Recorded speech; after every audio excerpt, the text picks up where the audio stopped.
go. So testing 1, 2, 3. Over to you. Test. All right. We'll see how that Testicles. turns out. Hey. Welcome to the JPP podcast. Today is going to be Life Snip number 2. Dose. Did you know that we were doing that? No, you never told me about it. It just appeared in the feed one day and was like, this is a thing now. So Life Snips, as you guys already know, is going to be topics that guys want to talk about that are Mac from Atlas Martial Arts had said, hey, how about you cover like mistakes within marriage and mistakes within parenting. So it's like, you know what, that's a pretty good topic that we can narrow stuff in. So the first one I did, as you guys know that have already listened to it, was don't aggravate your kids. Don't upset your kids, which, yeah. Guilty as charged. Uh-huh. So I did self-identify. So, well, yeah. So anyway, pardon the nose, out working on the tractor today, so a little bit of allergies going on. But once again, we'll try to keep these to about 10 minutes or less. So today's topic, and once again, Will Stapp, my son, my oldest son, and he's been in a couple of the first podcasts that we did that were on Spotify? I believe so, yeah. I think you posted those on Spotify. Yeah, so nothing on the YouTube front. So this is your first appearance. Here's what my son looks like. Hello. Looks a hell of a lot better than I do. But very similar in a weird way. More hair up top. Right. So today I figured a good topic to cover, and we as men, we have a hard time apologizing, I think, in general, period. Would you concur with that? You're 100%. Approaching 30, so you're not... Not there yet. But you're not a kid anymore. No. You are to me.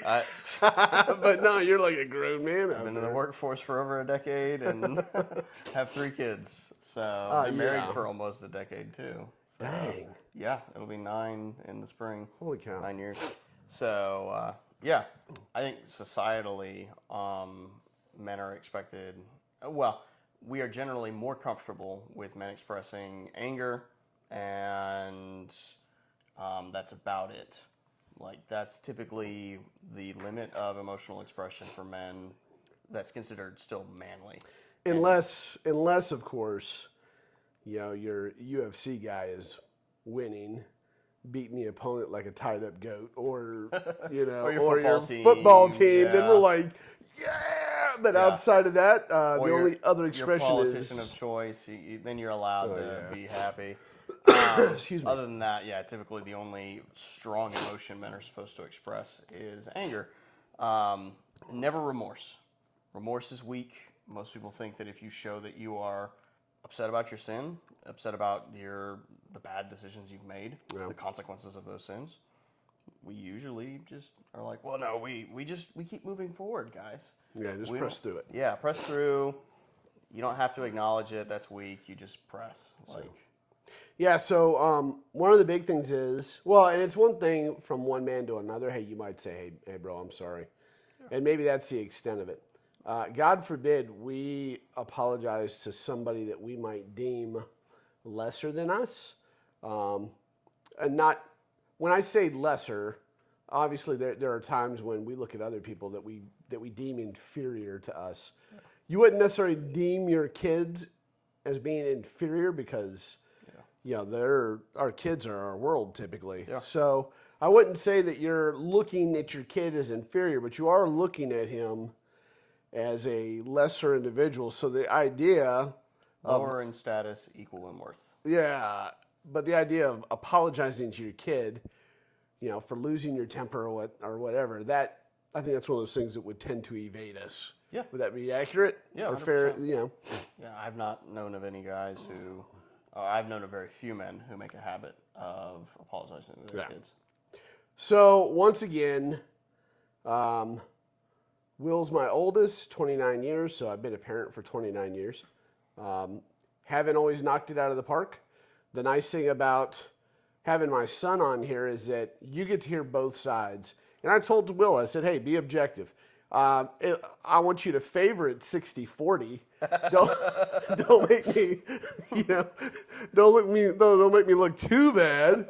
But yeah, so 50-50, no. 60-40, I can live with that. So, all right. So that being said, 60-40. There we go. 60-40. That was one thing that I always tried to impart to you is, hey, when you screw up, you apologize. And there's been times that I've apologized to you decades after the fact. Yep. And then there's been times that I immediately realize, oh, holy cow, I'm sorry, I shouldn't have done that. Yeah. So tell me about a couple of those that I did. Tell me where I did good and where I did bad. Yeah. So we'll deal primarily just with one of the main things that I've struggled with, you've struggled with. It's kind of a generational thing in our family is just anger and lashing out in that anger. Yeah. There's been many times where you'd be frustrated, come home, one of us is just like, hey dad, hey dad, hey dad. It's like, shut up, leave me alone now. Why is everyone talking to me? Those kind of things. Typically, the success is that my dad is one of the few guys that I can look at and know that he was pretty good with apologizing to me. Usually 30 to 40 minutes after the incident, after he'd had some time to cool down, he'd come back and be like, I am sorry. Should not have wigged out like that. And that's something that has been unique. Most of my friends that I grew up with did not have that as much. Gotcha. So great success there. The failure usually is the follow through. Yeah. So I think our habit patterns, hey, I apologize you for the here and now. Mm-hmm. However, like you said, the follow through, which is one thing that I wanted you to bring up because, when we were talking, because, hey, if you're apologizing for something and you continue to do it, hey, that's great, you're apologizing. But how about make the apology a little bit more meaningful by actually changing your actions so you're not revisiting the same thing and ultimately devaluing your apology. Well, what does an apology recognize? An apology is to recognize that something was wrong about the way you acted. You're saying, I committed a sin. I did something that was wrong. I acted in a way that was improper. To then, afterwards, not adjust course, not repent, and just follow through and do it again, just shows that we end up using apologies as an excuse for our actions instead of actually there. So not only do we as men need to apologize, not only to our fellow men, but also to our children, to our spouse, especially to those actually, like anyone who in status is under us or in situation or rank is beneath us. We need to be exceptionally careful about apologizing in those situations. Yeah. The way we treat those that we have power over determines and says a lot more about our character than the way we treat those that have power over us. Ding, ding, ding, ding. If you're still in the military and you screw up and you freaking chastise or you go off on an airman or a young soldier or whatever the case might be, Marine, sailor, hey, good leadership will acknowledge when they're screwing up, And once again, we tend to act out a lot more with our loved ones because they love us and we feel safe. Safe to act an ass, hey, let's remember that we say we love these people and let's genuinely put that out there and try to change that up. Give me another example because we are riding up on our 10 minutes pretty quick. Yeah, I mean, goodness. Other than usually the anger was one of the bigger things. To kind of key off what happened with last week, if we're talking about provoking our kids, one of the things that did happen sometimes is in your frustration, you get kind of pedantic sometimes. I get what? Pedantic, you'd insult a lot. You could get pretty insulting sometimes when you were angry. So now My you've cow. you've just harassing insults where it's just like, what are you, a little baby or something? That kind of like the belittling thing. Not in the drill sergeant way where it's like you've screwed up and we're midstream of screw up and now I'm gonna chew you out. Like a good chew out is always necessary sometimes.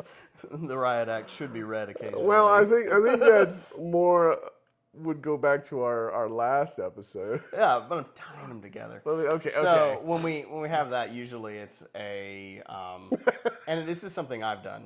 I have one of my You sons. get your feelings hurt. Oh yeah, 100%. Totally butthurt about it. Haven't been able to get over it 19 years later.